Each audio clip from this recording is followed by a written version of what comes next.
भारत में एक life coach हैं जिनका नाम अदिति सुराना है। वह कहती हैं कि उन्होंने अपने जीवन का सबसे मूल्यवान सबक टेड लासो से सीखा। टेड एक असली व्यक्ति नहीं है, यह एक टीवी सीरीज है जिसने 11 एमी अवार्ड जीते हैं। उस टीवी सीरीज से सीखने के लिए बहुत सारी बातें हैं, लेकिन अदिति को बी लाइक गोल्ड फिश का सिद्धांत सबसे पसंद आया है।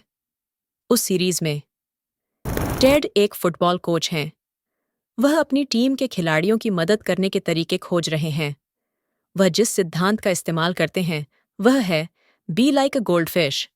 इस सिद्धांत के अनुसार गोल्ड फिश की याददाश्त बहुत छोटी होती है। इसका मतलब है कि गोल्ड फिश की याददाश्त लगभग 10 सेकंड की होती है।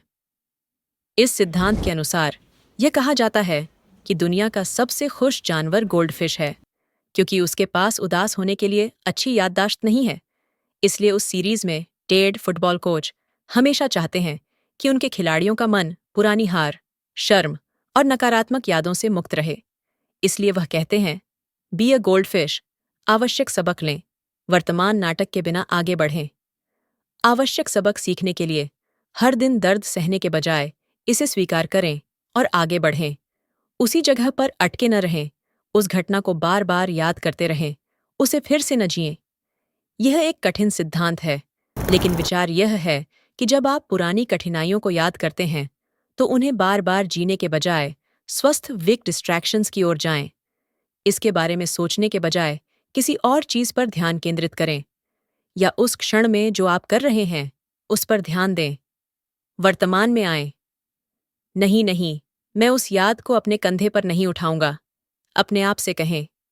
इसलिए टेड अपने खिलाड़ियों से कहते हैं, जैसा कि मैंने पहले कहा, पुरानी हार और दुखद यादों पर ध्यान न दें, क्योंकि जब हम उन्हें बार बार याद करते हैं तो मस्तिष्क सच में सोचता है कि हमें ऐसे घटनाओं का फिर से सामना करना चाहिए। इसके अनुसार इस सिद्धांत में हम न केवल पुरानी हार में जीते हैं, बल्कि पुरानी जीत में भी, क्योंकि इस क्षण का गोल्डफिश के लिए बहुत महत्व है। मैं आपको एक और महत्वपूर्ण बात बताता हूँ। ये विशेष रूप से महत्वपूर्ण है जब हम लक्ष्य निर्धारित करते हैं। एक किताब है जिसका नाम डी कोरेज टू बी डिसलाइक्ड है, और इस किताब के अनुसार जब हम लक्ष्य निर्धारित करते हैं तो हमें एक भाषा का उपयोग करना चाहिए, क्योंकि हम जिन तरीकों से लक्ष्यों को देखते हैं उनके प्रति हमारे मस्तिष्क की प्रतिक्रिया अलग होती है।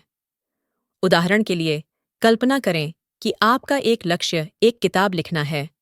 फिर आप इस तरह से लक्ष्य निर्धारित करते हैं, मेरा लक्ष्य एक किताब लिखना है।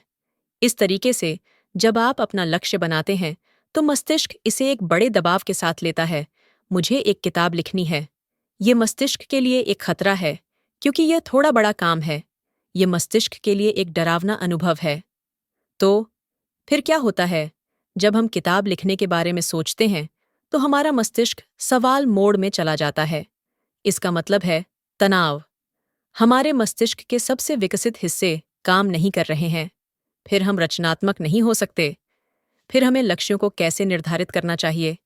मुझे किताब लिखनी है के बजाय यहाँ सोचें, जब मैं किताब लिखने में असफल नहीं होना चाहता निर्धारित करता हूँ, तो मस्तिष्क सोचता है, ठीक है, मुझे किताब लिखने का काम न खोने के लिए क्या करना चाहिए?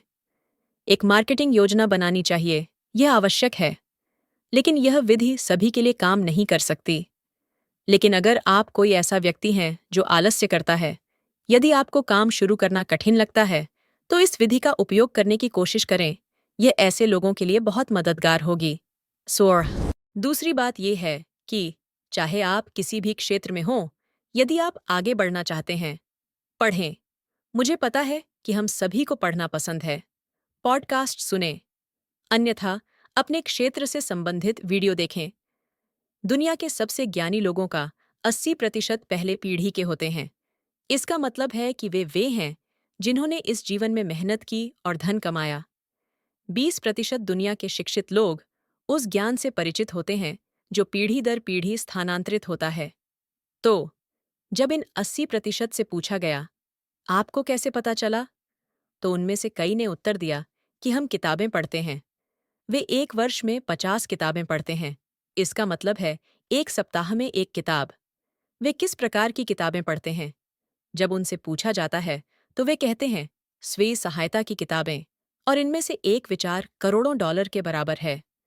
तो जब मैं उनसे पूछता हूँ कि उनके जीवन को सफल बनाने के लिए कितने ऐसे विचारों की आवश्यकता है, तो वे कहते हैं कि एक अच्छा विचार वित्तीय स्वतंत्रता बनाने के लिए पर्याप्त है।